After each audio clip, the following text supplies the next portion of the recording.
Record on this computer. According to my screen, we should now be live. Hello. Hola. Hi, Bob. Can you hear me and see me? How are you doing, mate? How are you doing? I'm fine. Yeah, just knocking off now. This is my last chore of the day, and then unfortunately and very sadly entering into the new lockdown period. Lockdown number 2, we'll call it. Yeah. Well, let's hope it's the last one.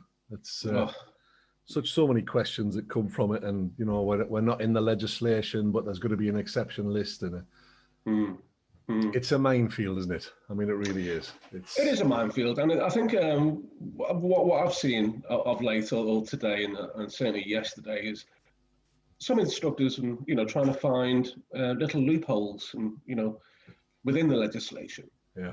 But I think the legislation is addressed to all of us, and let's just do what we can do in the best spirit that we possibly can. I mean, I think as we were chatting earlier, it's very easy to judge as well, isn't it? But if you're somebody who hasn't got 2018 and 19 accounts and you've got a young family at home, what else are you going to do if you're not going to get any help from the government? That's a really difficult place to be, isn't it? Of course, yeah, but I sympathise and lots of empathy for people in that sort of situation. And if we class it, we look at it as like we're all in different ships at the moment, aren't we? But we're all in the same storm. It's how we manage our own ship, isn't it, through this storm as well? Yeah. Absolutely. Yeah, I mean, you're quite right. That's a great analogy as well, isn't it? Because it is a storm. Yeah.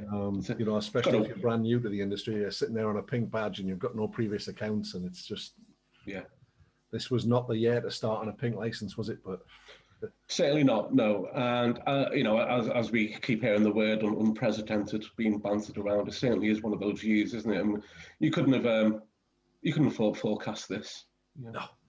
It's uncharted. There's another one here, uncharted territory. Speaking of storms, but it's true, isn't it? It's true, but not even the DVSA or the government, as a matter of fact, are sure. So how can we be sure? Oh, that's right. I mean, let me just mute that little ding ding ding that's just gone on at the the thing. Otherwise, I'll get interrupted by that. Let me get rid of it. There we go. So to happier stuff. To give people who don't know you, and I'm sure most people do, but people who don't know you, tell everybody who you are. I mean, there's lots of things we need to talk about. You sort of, you're an instructor trainer, you became an instructor, you're into marketing, you're doing a franchise. So we'll sort of maybe deal with those in little blocks as we go along, but tell everybody who you are and what brought you to this industry, I suppose. Bloody hell. How long have we got, Bob? Jesus. Well, mine just says, who are you? Where are you from? What's your hobbies and interests? And what did you do before driving instruction? There you go. Can I phone a friend? Well, go way back then. So if I start off mainly from childhood, really, So who am I? Well, obviously, Shaun Harrington, Lunt. Come from a little small place called Liverpool. Born and brought up in Liverpool. Stayed in Liverpool till I was 17 and a half. My childhood, a very interesting childhood, a little bit bitty and broken. Come from a broken marriage, mum and dad separated, etc. And unfortunately, things were tough as a kid, Bob. Went into foster homes and stuff like that. So didn't really have any real direction, no mentoring and role models, we can call it. And as growing up, I was one of those little teenagers that was a right arsehole. I was going to say, it sounds like the making of tearaways. Yeah, that was it. Tearaway. I'll use that word, tearaway. So I was the kid that shouldn't do anything that you shouldn't do, but I did do little juvenile stuff, and that's just grew up on the main streets of Liverpool, really, and just growing up on the street. So, hustling's not the right word at all, but surviving, and just getting up to little bits, only small bits of mischief.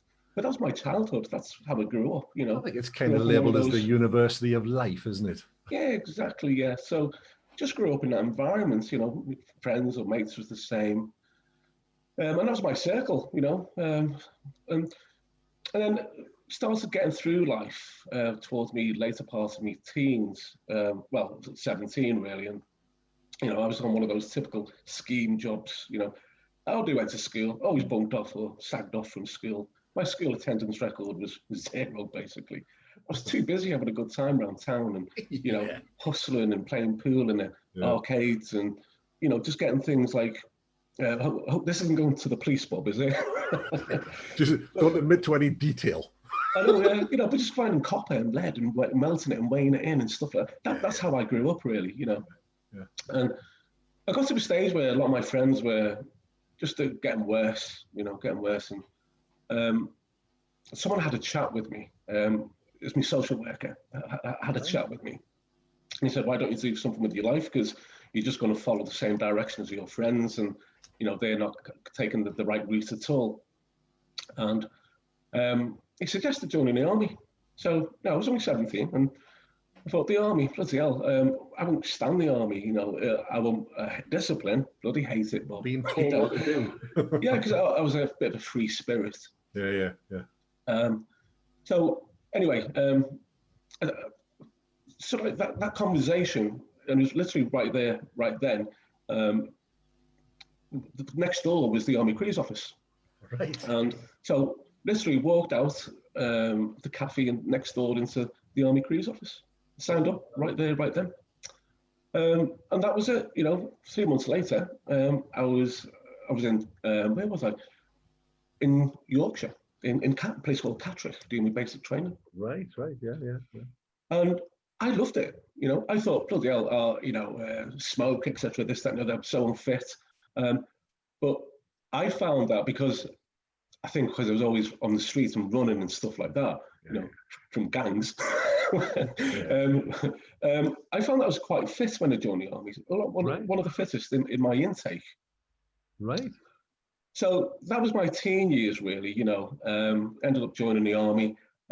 Loved the physical side of things. I loved the circuit training in the gym. I loved running with your backpack on, doing all of the runs. I loved the structure and the organisation. And I just really took to that. Right. And reflecting. Do you think that's linked to not having that structure younger? It could be. Reflecting on that, Bob, I've reflected on it many a time, and I think it possibly is due. It is because of that reason. I now had a purpose, sort of thing. I had something to accomplish. Obviously, was the first thing to accomplish when being a soldier is to what's called passing out. So to finish your training, and that's an accomplishment in itself, really. And then from Catterick, that was it. Then I was dotted around Europe, really. So I went to Germany for a little bit, France, Denmark, done little tours of Cyprus and stuff like that, really. And I just loved it. It was really, really good. I'd recommend it to anybody, really. So that's where that's who I am. Really. That was a brief history of how it all started for me. Sure. Had I not gone in the army, I probably wouldn't be sat here talking to you today, Bob. Well, as you were telling me, I was just thinking, because I know what you did after that. Yeah. It's interesting how that little timeline starts. And you can see it, which, we're going to get into it in a minute, but I can see that through. And you think, that's interesting. So, while you were in the army, did you train in any specialties, any of that kind of stuff, or was it? Yeah, the regiments I joined, the corps I joined was the Royal Corps of Signals, the Royal Signals. Right. So you can imagine the Royal Signals, it's all communication based, isn't it? Yeah, comms. Yeah. So within the Royal Signals, you've got various different trades. It can be like a lineman. A lineman, probably in City Street, the equivalent of a lineman is going off to the junction boxes that you see at the end of your road, and hooking up and turning on the internet provider, basically. Right. Or you could be a systems operator, or systems op or warfare operator. You could be IT engineer, and all that sort of good stuff. All communications based, really. Yeah. So my trade in the army was a lineman. So basically what I said about what BT do on the junction boxes that you see on the cabinets. Yeah.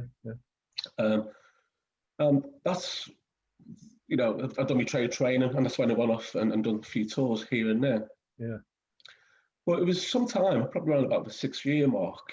I started to get a little bit bored with that trade, with that job. And in the squadron HQ, there's a jobs board. And on the jobs board was a job, CO staff car driver. So I thought, oh, staff car driver. All that is basically driving around the high-ranking officers, driving around your CO, basically. So I thought, I like that. I like the sound of that. It sounds so cushy. Because I was now after a cushy number, you know.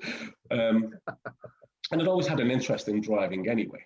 Yeah. You know, I'd always paid a lot of interest in cars, driving probably when I shouldn't be driving, you know, the age of 14 and stuff like that. Just bit of twocking.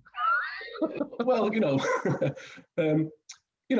driving little dumper trucks around and stuff like that you find on these building estates and everything like that. So as I said, it was a bit quite mischievous childhood. So I applied for that job, and I had to go to a place called Leconfield. So, you know, my sergeant, my RSM sent me up to Leconfield to go on basically a chauffeur course, really, but that's all it was, just a chauffeur course, but how to check your car for bombs, basically, as well.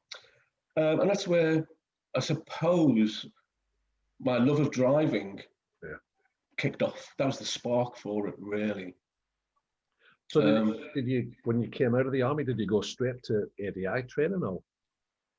Yeah. To get to that point, I tried to, you know, follow a bit of a career progression and chase promotion sort of thing. Yeah. And because I wanted to get a bit more involved in the sneaky beaky type of work, but still involved in driving. So within the army, there was the opportunity to do a further, more advanced driver training course, which is called PMS, Protective Mobile Skills. Right. So basically what that is just protecting your VIPs and your diplomats, basically, you know, your heads of states and stuff like that. And so then I went off and done that course, came back, got promoted again, and then got assigned to another higher ranking officer, with more responsibilities, and just doing little detailed jobs, stuff like that. And then I saw another opening and another opportunity, and it was a close protection course. So that was proper, you know, it wasn't just handbrake turns, J turns, Y turns. It was proper pulling up to your targets, like on a housing estate, your target would pop up.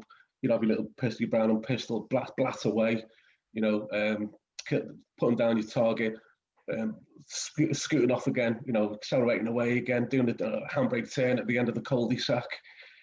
Proper, you know, working on the close protection side of things, and just doing little assignments and details.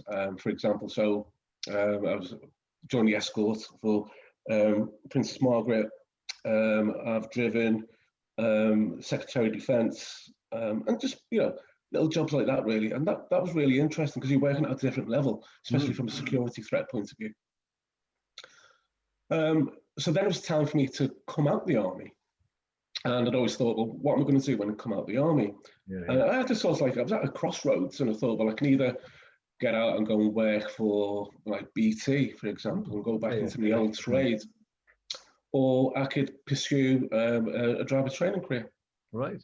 And then I just thought, you know what? I'm going to be a driving instructor. That looks so easy. I've watched a few driving instructors go by. That is a cushy job. That's the number I want to go for. Sitting in the car all day, cruising, you know, getting paid for it. Absolutely. That's a gig and a half. That is so easy. Living the dream. Living the dream, yeah. Especially in the summer, windows down, you know, awesome. So I did, you know, I left the army. When you leave the army, you get an option to do what's called a resettlement course. The army will give you a grant to X amount of value, and they say, go and do whatever you want. Make sure your course is relevant for what you want to go and do in Civvy Street. So that was it. I wanted to be a driving instructor. Researched in the careers office about driver training companies, you know, working out who was offering driver training courses to become a driving instructor. And I signed up for one. Excellent. So, I mean, that's talking about crossroads. That's a pun intended. That's a difficult point to be at, isn't it? When you're at the start of your career, you think, because when you get the brochures, everybody looks the same. That's the problem, isn't it? You know, lots of places promise you the earth, Yeah, And that's it. Yeah, it's difficult. But I know. how Well, was your training choice? Did it work out well for you? oh, dreadful. Oh, Absolutely dreadful. Um, I almost feel like I've got to apologise to the army for giving me that grant and wasting their money. right. I feel guilty about it on a number of occasions. The course we went on, it was based up in Liverpool. It was a 3-week intensive course. Okay. Sorry, it was a 2-week, 2.5-week intensive course. And the reason why I chose a company up in Liverpool was because my homeland. So I thought I could, go back up there. And But you don't know at that point, do you? You don't think, yeah, you'll be all right. no, that's it. The promised the earth and poorly delivered. And I found it hard. The training was very disorganized, not very structured, but I didn't know what to expect anyway. I didn't know what I was getting into. I didn't know what the expectations was. I had no idea about the Part 3 qualification, for example. No idea. Why should I have any idea? I just wanted to do a course, get the badge, set up a little business. It didn't quite work out like that in any way, shape, or form. No. The company that I signed up to, I'm not going to mention any names, and I'm pretty sure they're not. I'll be very surprised if they're operating. It was one of those outfits that went bankrupt and then passed on to the cousin. Then they set up the directorship. They fleeced everybody with the money. Then all of a sudden, the debtors came in. They declared bankruptcy, passed it on to the next cousin or the brother or the mother, created the directorship again and limited company again and all that sort of stuff. And yeah, that put me back because the quality of the training was horrendous. But you don't know at the pointy end, do you? You don't know as you go into it because you've not experienced it before. Exactly, yeah. So we passed the Part 1, and then passed me Part 2. But I think my previous history, my driver training, come to the forefront there. Yeah, absolutely. But the Part 3, didn't have a clue. I did not have a clue. I might as well have just turned up on my Part 3 for my very first attempt, and taught them how to, cook fried rice. It was so disastrous because I did not have a clue because the training was very poor. Yeah.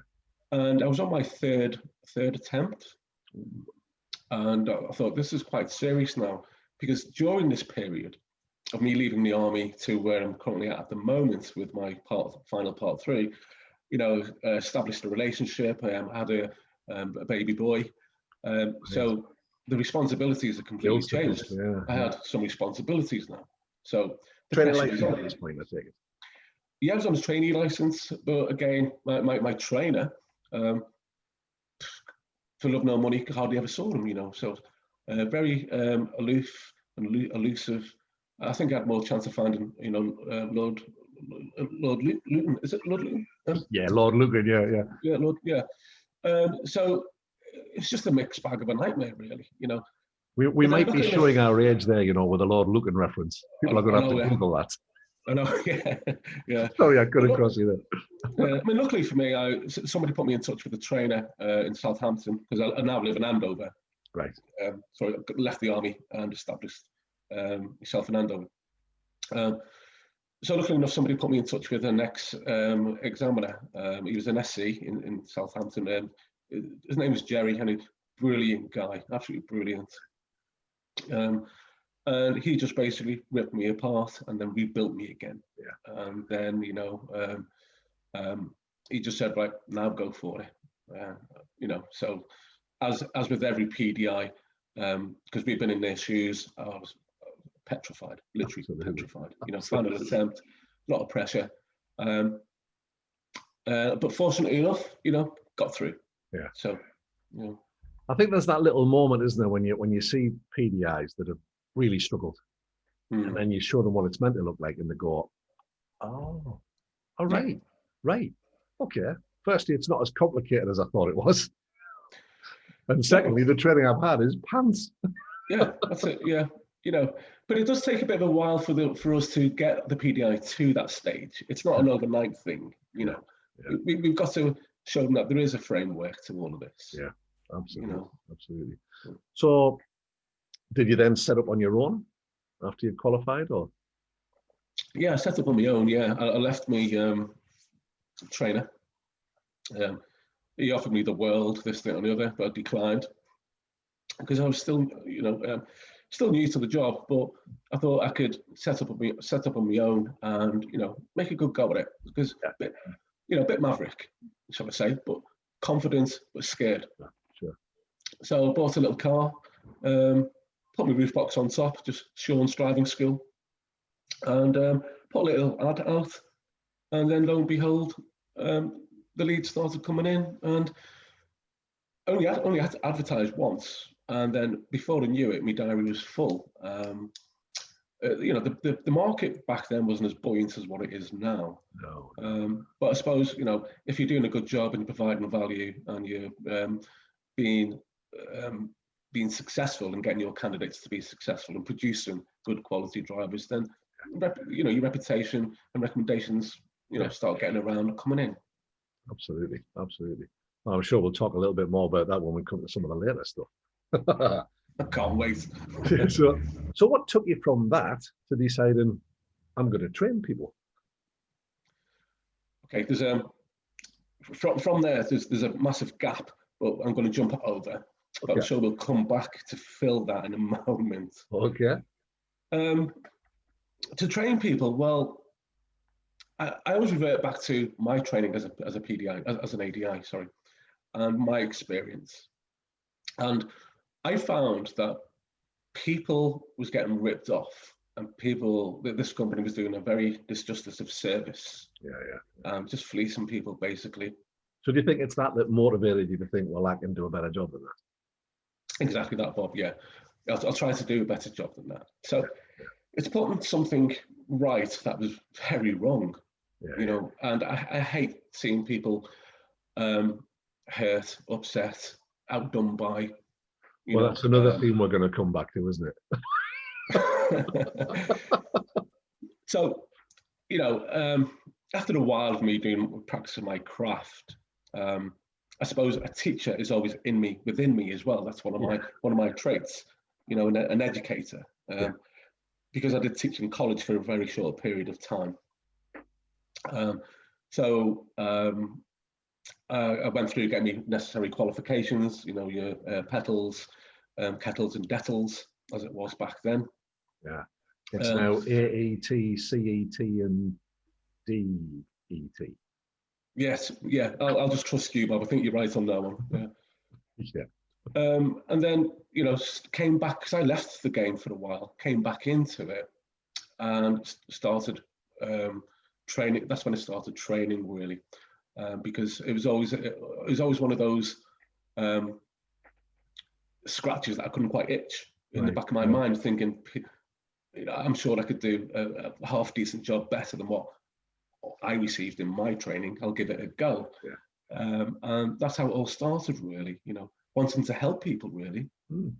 It's interesting that, because when I often ask this about PDIs when they come in, how was your driving instructor?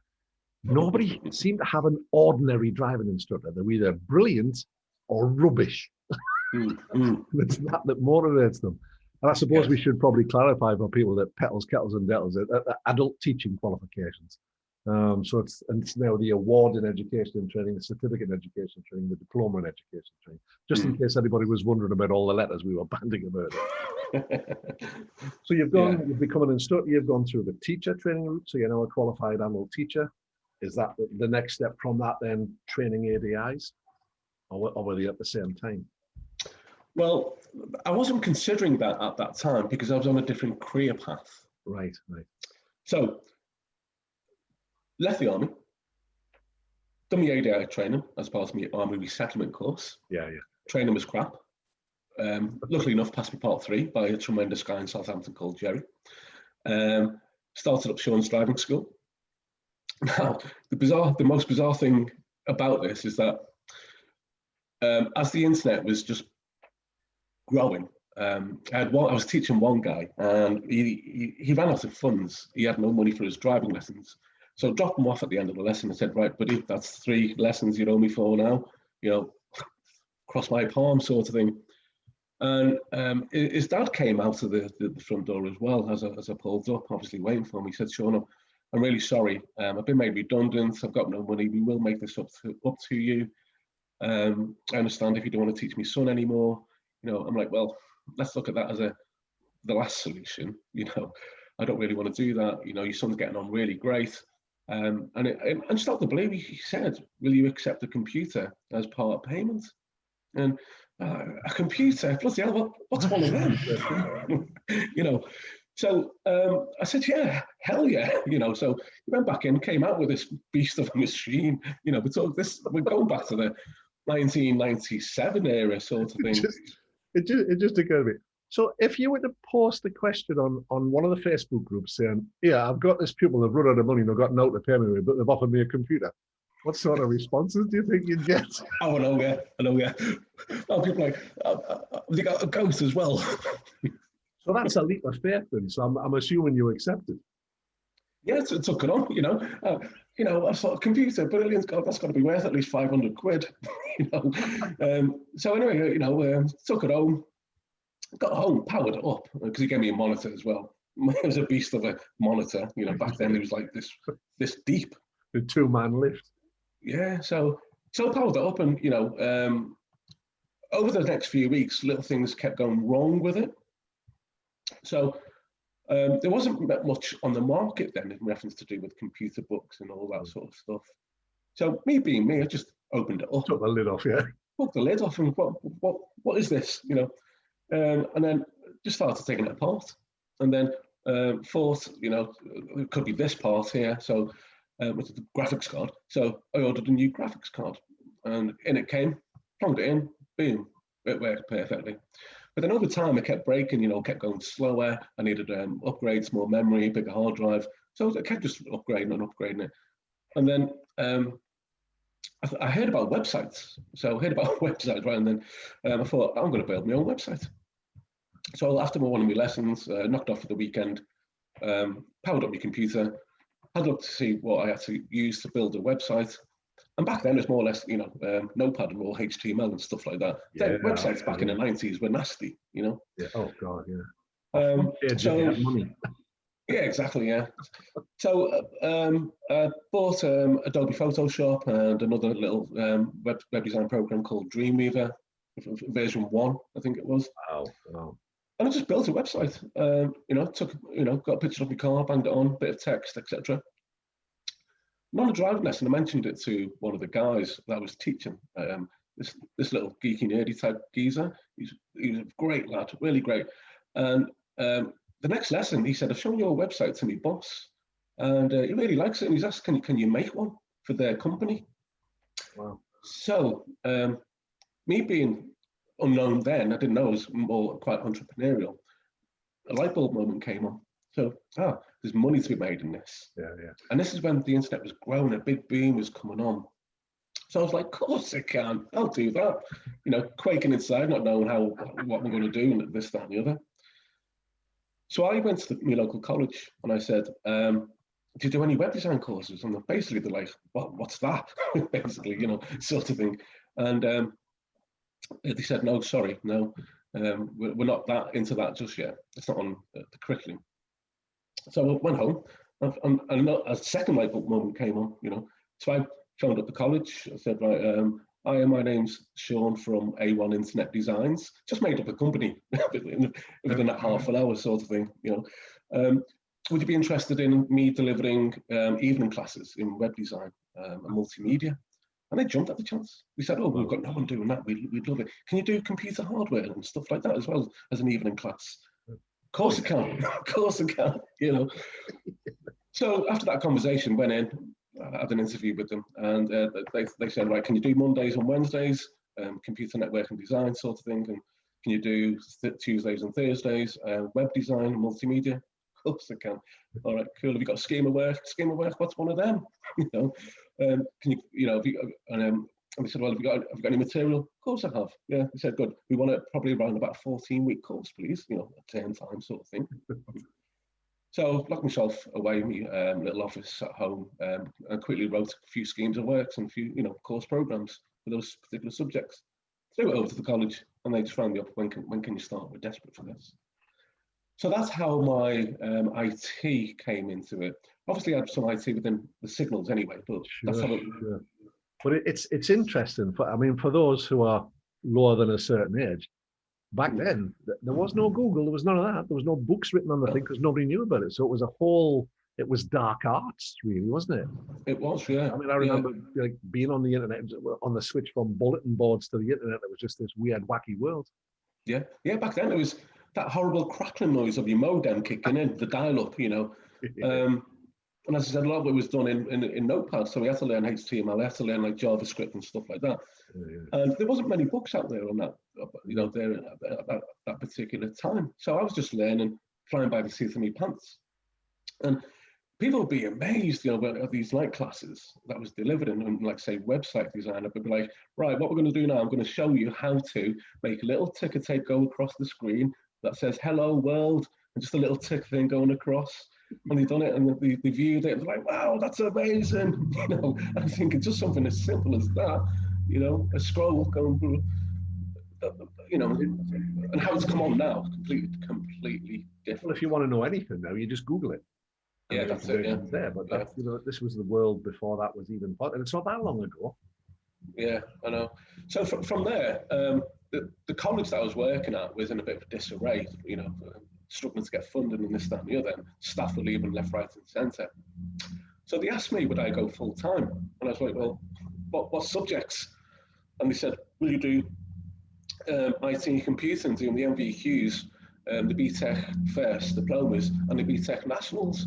Wow. And I was like, this is a tall order, But in between that as well, I'd already decided to give away my driving school. So I ceased training at Shaun's driving school. Right. Because I jumped on the bandwagon of the internet growing and that boom. So by day, I was doing network installations for estate agents, for example, little small businesses, and doing IT management for them. Again, just touted for business and got the business because there's no one around doing it then. Because again, we're talking back in the 90s, Bob. Yeah. And then by night, I was doing the teaching, in the college. So when the college asked me to go full time, I sort of like tried to strike a deal with them. This is what I'm commanding from a salary point of view. Sure. And they promised me the earth. You'll be the highest salary paid, lecturer, tutor we've got there, etc. We've got everything that you need. So we arranged a starting date and went in obviously an hour or two before on my very first day, looking for schemes of work for the MVQs or the national diplomas. There wasn't one. The previous lecturers had took them with them, gone to a different college. So I was like, nothing to teach. So my college experience was literally getting a book, literally reading through it, putting it down, walking into the classroom. Hi guys, today we're looking at communications and modems and stuff like that. So just one step ahead all the time. But literally flying by the seat of my pants. So having that skill to be able to do that, you'd either sink or swim. And it was literally, firefighting, but with a calm about it. Nobody would have known that there wasn't any schemes of works or stuff like that. Weird times they were. And then when it came time for the college to give me all of these bonuses, this, that, and the other, they didn't deliver. So I moved on. So I left the college, moved on I started, proudly or not so proudly, chasing the dollar. So I started, looking for jobs with high salaries, this, that, and the other. I'm working for companies like IBM, Fujitsu. This coffee's really strong, Bob. Brilliant. I've got a black belt in Fujitsu. And started learning more within the IT arena. Took a project management qualification, Prince, then took a Prince 2 qualification. And then worked a bit for just contracting with the MOD, really, building up servers and stuff like that, and managing server farms. And doing upgrades on sites, on camps and stuff. And then I continued chasing the dollar.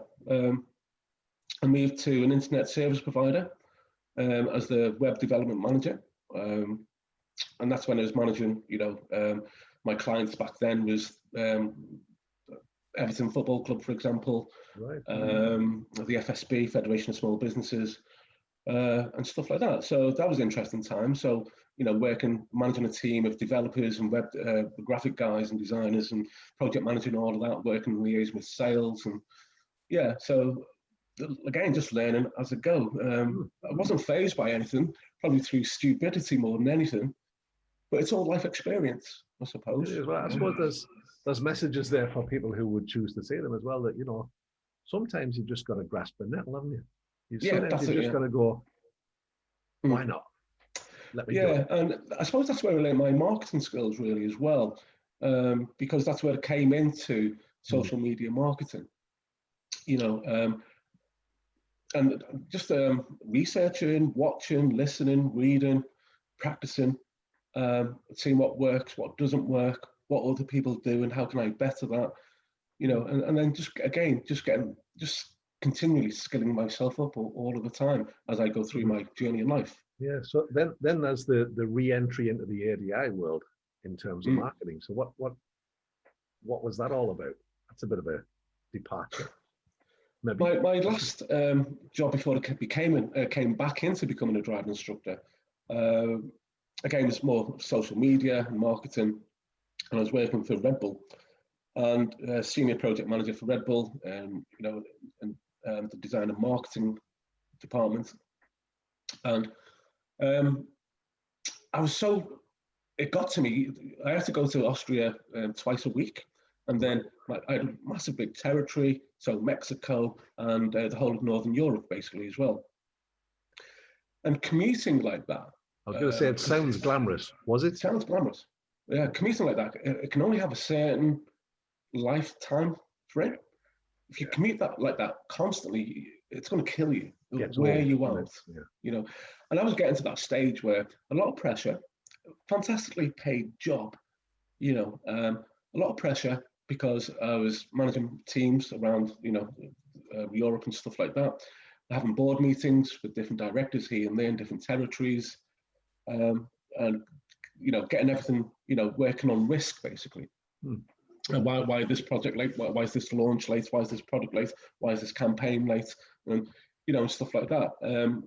So a lot of pressure. And I was coming back from Austria and on the plane, and somebody just said to me, "You're missing something in your life, Shaun."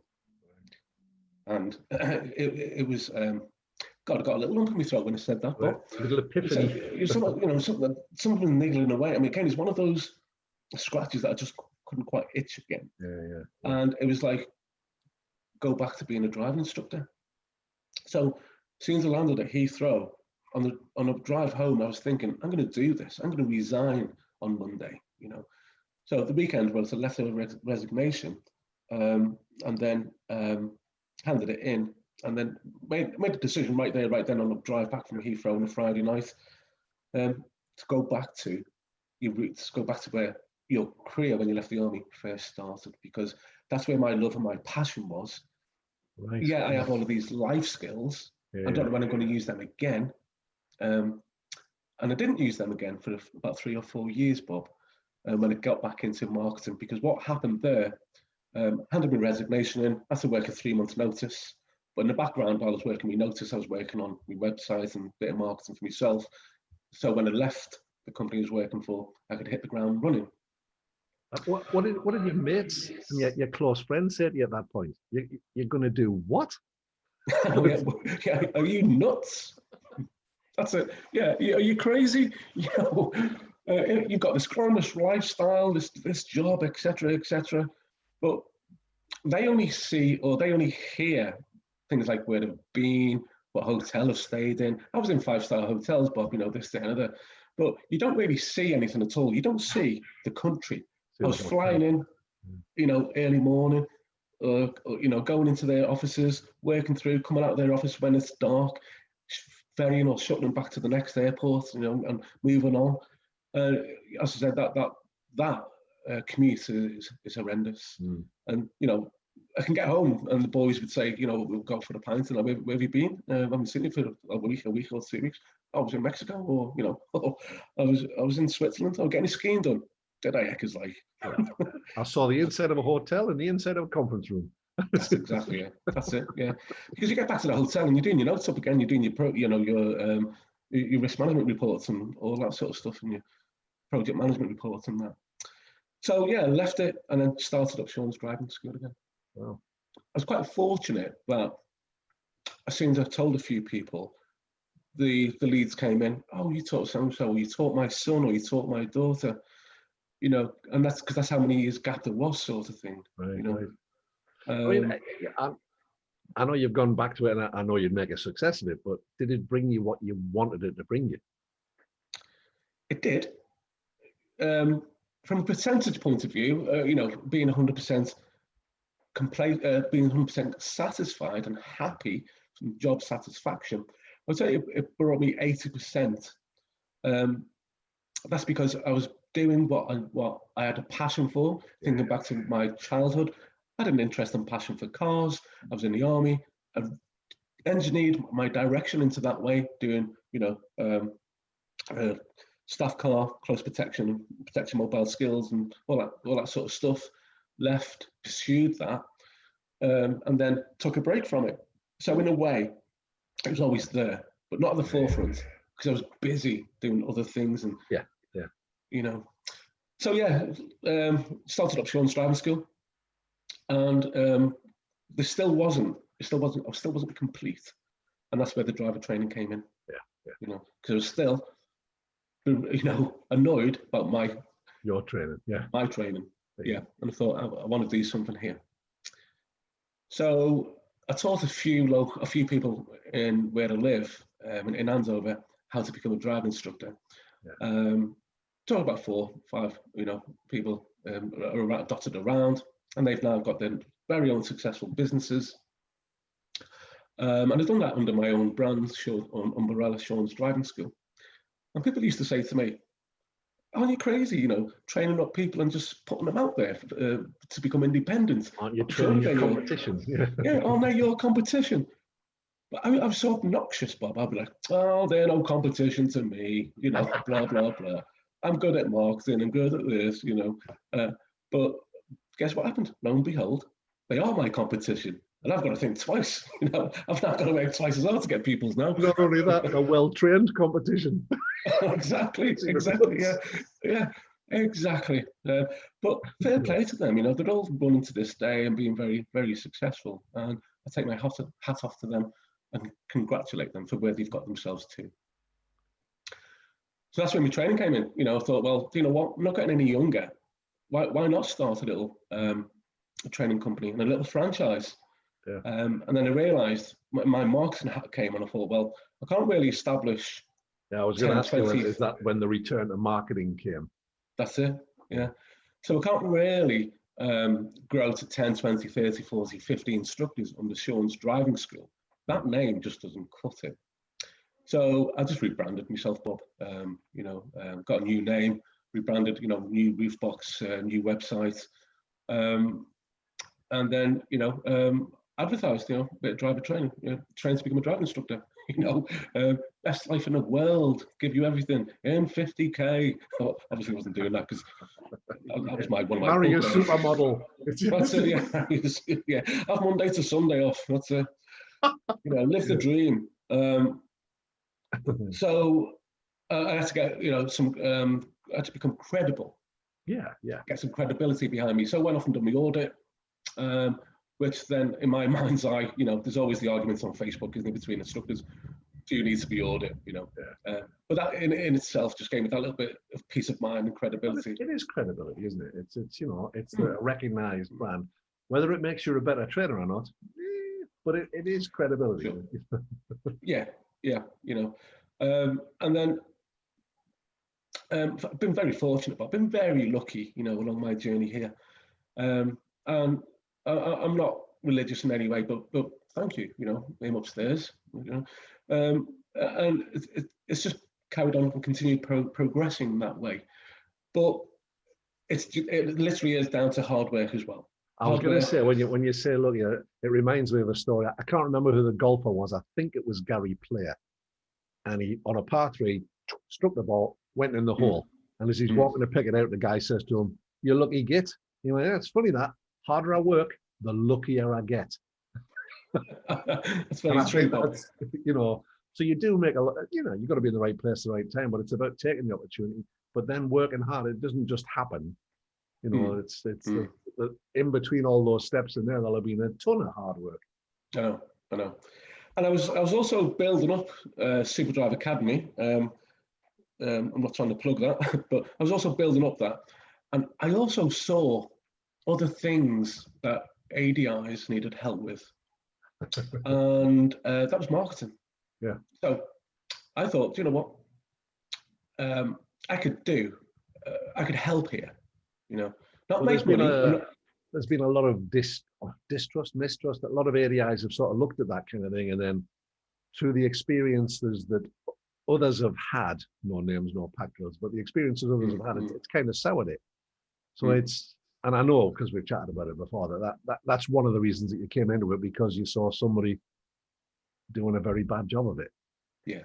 And thought, well, I can do better than that. That's it. Yeah. You know, it's all about value and fairness. Yeah. My infrastructure, how I'm built, is all about value and fairness, and I'm built on integrity, honesty, and loyalty, basically. Yeah. As we all are. But I could see that there was no honesty, very little integrity, and very little loyalty to what was being sold to driving instructors from a marketing perspective. Sure. Now, I didn't have any rose-tinted glasses on and think I've got this magic wand and I can fix this industry from a marketing point of view in one foul swoop. You know, not everybody needed marketing, but the ones that did, I could see what's happened to you here.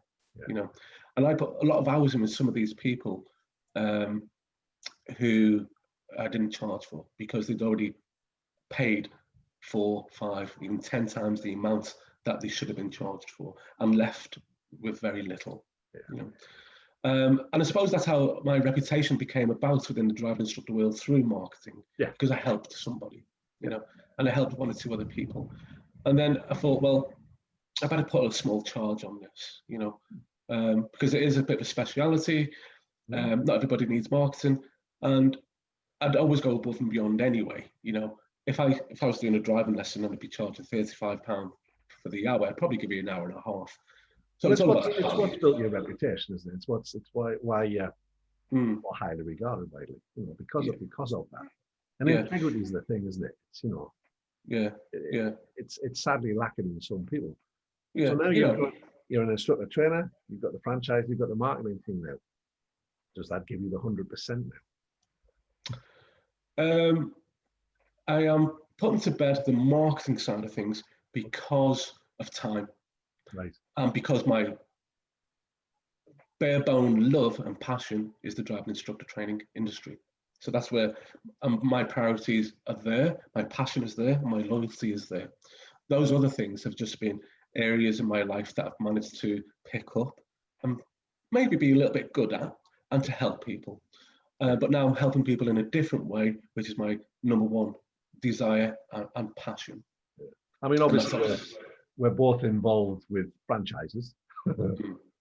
So we've probably got a little bit of a slant towards that. But I suppose, you know, that the question that people ask is, so if I'm an ADI and I say to you, you know, I'm thinking of joining a franchise, what can you offer me?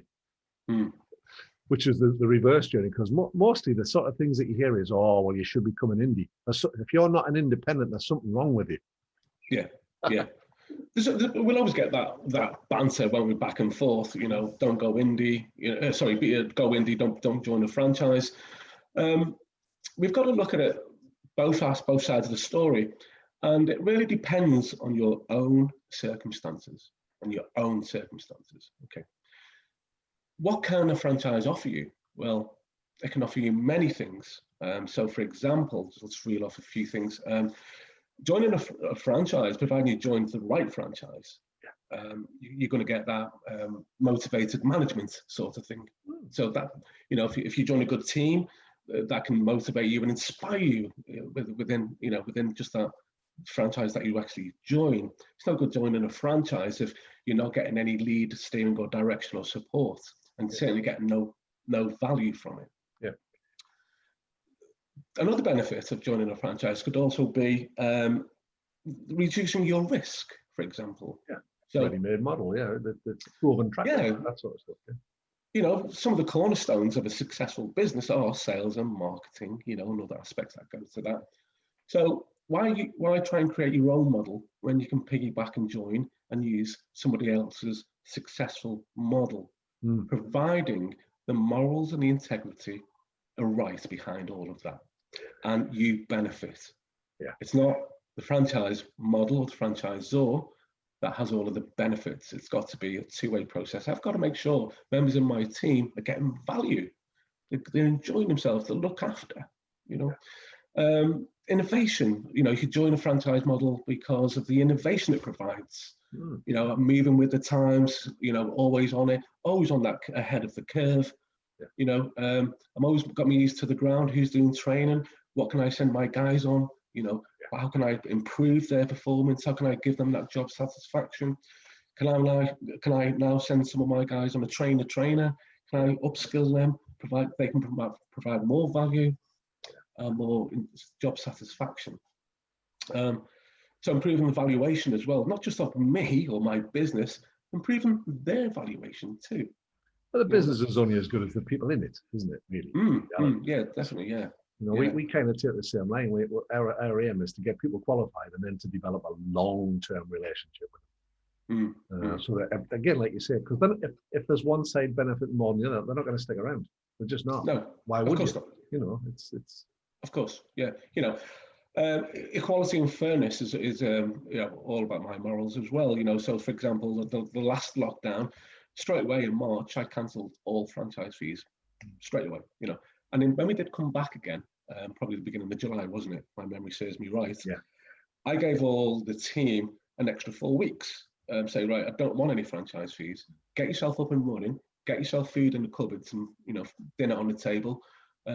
Get yourself some money in the bank for your first 4 weeks, and then we'll discuss things again. So it's the support as well, not just support from a pupil supply. It's the support that we can give them as well, from an overall rounded perspective. And I think probably touching on some of the stuff you've already talked about earlier, fairness. Is it fair and equitable what you're doing?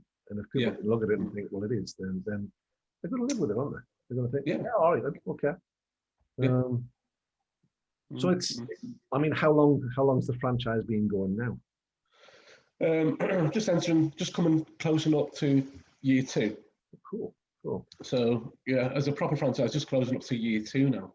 Excellent. So I had 12 on board year 1, and I was aiming for 20. I was happy with 20. I'm not greedy, I've got to manage it, haven't I? So I don't want more than 20. Right. Sort of thing. Your finger on the pulse.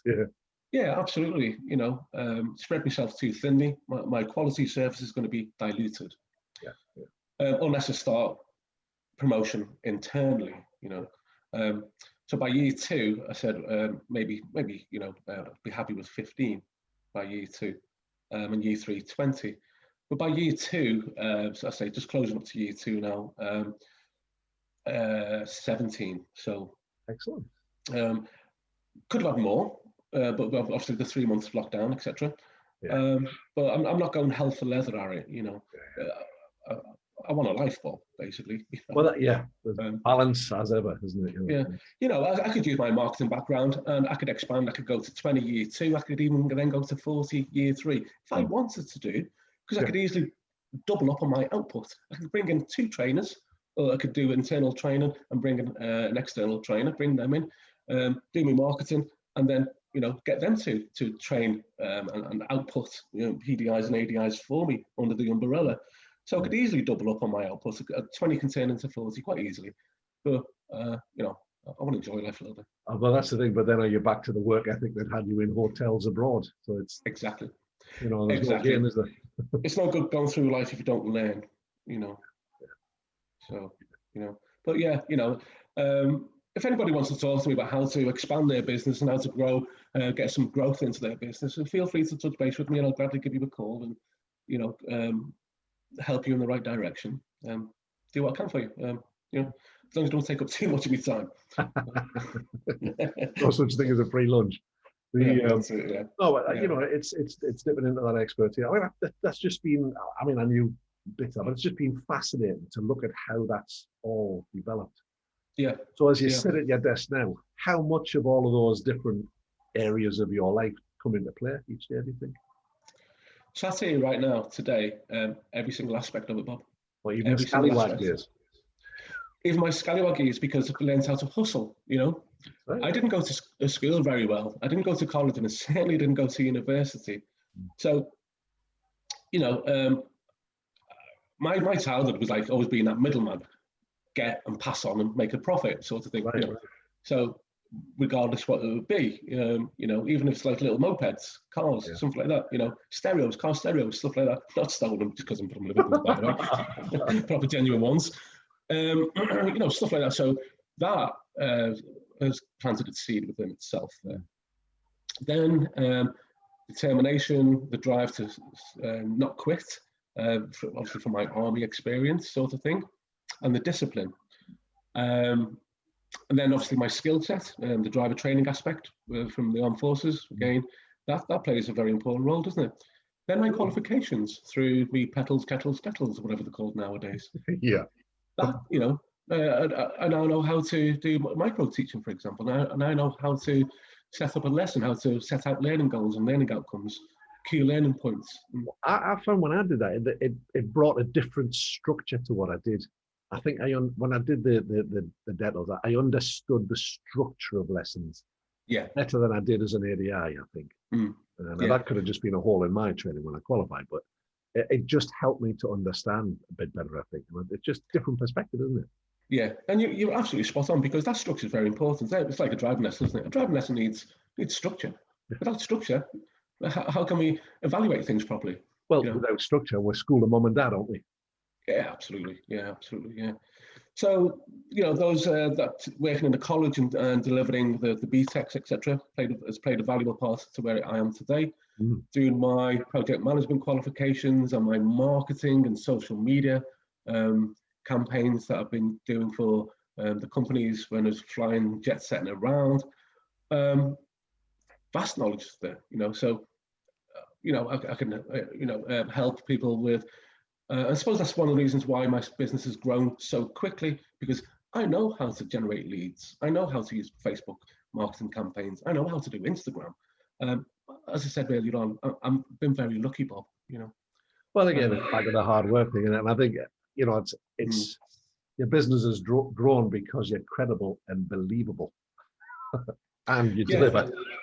That you also need those credentials as well. You do. So how close to 100% are we now then, in terms of happiness? Well, I've still got to rewrite my bloody part 3 material. Once I've done that, Bob, I'll be happy. I'm joking. Yeah, I would say 99% there. 99% there. You know, what is the next phase of the life of Shaun bring? I really can't say. I would like to say nothing else is going to, you know. I think we both know that's not true. I don't know. Yeah. Well, I've fixed a few things that went wrong. So obviously my ADI training was a shambles, etc. So now recently just got accreditation to be a learning service provider for the armed forces. So people who are leaving the armed forces, who do go on resettlement courses, now will come to me. I think there's only you and us on there, so now you're our competition. Oh, hang on a minute, what am I talking to you for? Bloody hell. Yeah, I forgot you was on there, Bob. That's it, yeah. But the service personnel, the leavers, generally go to wherever they're closest to. So I know, you know, so I will mainly cover Poole, Dorset, you know, the Dorset area, Leon Solent, Tidworth, Salisbury area, Salisbury Plain area. because they've got some, obviously military garrisons around there, and obviously Portsmouth and for the Navy. Whereas probably your customers will be more Midlands northern based, won't they? Well, we're kind of all over the place, but yeah, I mean, we focus on those places, but we also do residential kind of stuff as well. So it works, and it's nice to help people into a new life and away from the forces, because that can be a tricky time, that when they're leaving the forces. It's getting used to Civvy Street again, especially if you've been in there 15, 20, 22 years. Civvy Street can be a proper testing time, can't it? Puts massive strain on all sorts of things. That's it, absolutely. When the guys come onto my ADI course from the military, if they're just in the last phase, they might have 4 months to do. Yeah. For example, then we do talk about, very loosely. It's not only gender. It's not part of the course criteria, but we do have those conversations because I've been in their shoes, and I've done their journey. And I make sure that as part of my course as well, I do a half-a-day business training with them as well. Yeah. So, they're not going to, rabbit caught in the headlights sort of thing. And we just discuss how to set up a business and the necessities and all of that sort of jazz. Very low level. It's not technical at all, but, but then there was all. Yeah. I mean, we sort of take the line that we're getting our guys to the position where they don't need us. Yeah. But it's, we do have the conversations as we go along. We're setting plans all the time. Okay, so what's our plan to get to this stage, What about things outside of driving instruction? What about relocation? What about housing? What about this? What about that? What about the other? Have you thought about this? Have you thought about how you're going to market? Have you thought about a million and one different things? Yeah. I mean, it's been fascinating. You're hearing the whole story now. I had bits of it before. It's certainly a life well lived. Yeah, you could say that, and it's a full life, But as I said, I'm very grateful. And where I am with my 99% of life, I'm happy, I'm there, sort of thing. Not many people get 99% out of it that they want. That's, so that's got to go down as fairly fulfilled. If you're reaching, I think if you're getting above 80, you're doing well, aren't you, really? Yeah, definitely, Bob. Yeah, I've got to remember where my roots are, Bob. Grew up with nothing. Didn't even have a car in our family. The family went when I had one. So I can hear you playing your violin now, Bob. That was same for us. It was just people didn't have cars. Yeah, I grew up in a mining village. It's just, and we don't know people's backgrounds or history, do we? So I never judge anybody in any way, shape, or form. And as I said, I'm happy where I am, and I don't really want to go any further because I want to continue the management of providing quality of service to the team. So that's where my focus for the next few years is going to be. Excellent. Well, more power to you. Yeah, I've been busy building it. Now I've built it. I can now give everyone that what they deserve. Well, it's probably time for you to enjoy it a bit and all, really. Yeah, I do. Well, maybe, but in a weird way, that's how I get my enjoyment. Seeing other people happy. Yeah, well, I think some of us are built that way, aren't we? We like making other people happy. Yeah. We like helping people reach their goals. There's a bigger buzz than that in that, I think, helping somebody to develop themselves than there is in actually teaching people to do stuff, telling them what to do. I think my big bag is always coaching and stuff. Yeah, that's it. I think that's been absolutely fascinating. It's just, and I've thoroughly enjoyed that. Okay. So if people want to get a hold of you, how do they do that? Well, I'm in your Facebook group, Bob. Oh yeah. Or I'm in your Facebook group, or just do a search on Facebook. That's probably one of the. Well, when I put this video up, if you want to bang your email address in the comments box. Thank you. Yes, I couldn't think of the word. I'm just like, it's been a long week. It's been a very long week. I know.